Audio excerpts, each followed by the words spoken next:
বজ্ৰপাতে চৌপাশৰ বায়ুমণ্ডলৰ উষ্ণতা ৫৪,০০০ ডিগ্ৰী ফাৰেনহাইটলৈ বৃদ্ধি কৰে। বজ্ৰপাত আৰু ঢেৰেকনি একে সময়তে সংঘটিত হয়। সাৱধানতা, বজ্ৰপাতৰ সময়ত নিৰাপদে থাকক। আপুনি যদি ঘৰৰ বাহিৰত থাকে তেন্তে বজ্ৰপাতৰ সময়ত মুকলি ঠাইত থকা বিপদজনক। কোনো আশ্ৰয় নাথাকিলে মাটিত দীঘলী পৰাৰ সলনি বহি দিয়ক। যদি আপুনি মুকলি ঠাইত আছে তেন্তে ধাতৱীয় কোনো খুঁটা, বৈদ্যুতিক খুঁটা অথবা ওখ গছ আদিৰ তলত আশ্ৰয় গ্ৰহণ নকৰিব।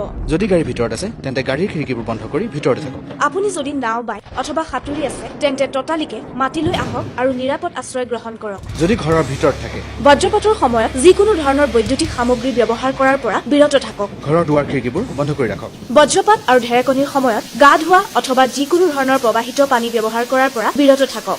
সহায়, বজ্ৰপাত আক্ৰান্ত লোকক প্ৰশিক্ষণপ্ৰাপ্ত লোকৰ দ্বাৰা প্ৰাথমিক চিকিৎসা প্ৰদান কৰাটো জৰুৰী। প্ৰয়োজনত জৰুৰীকালীন স্বাস্থ্য সেৱাৰ বাবে ১০৮ সেৱাৰ সৈতে যোগাযোগ কৰক। আকাশবাণী আৰু দূৰদৰ্শনৰ যোগেদি বতৰৰ বতৰা লৈ থকাটো জৰুৰী।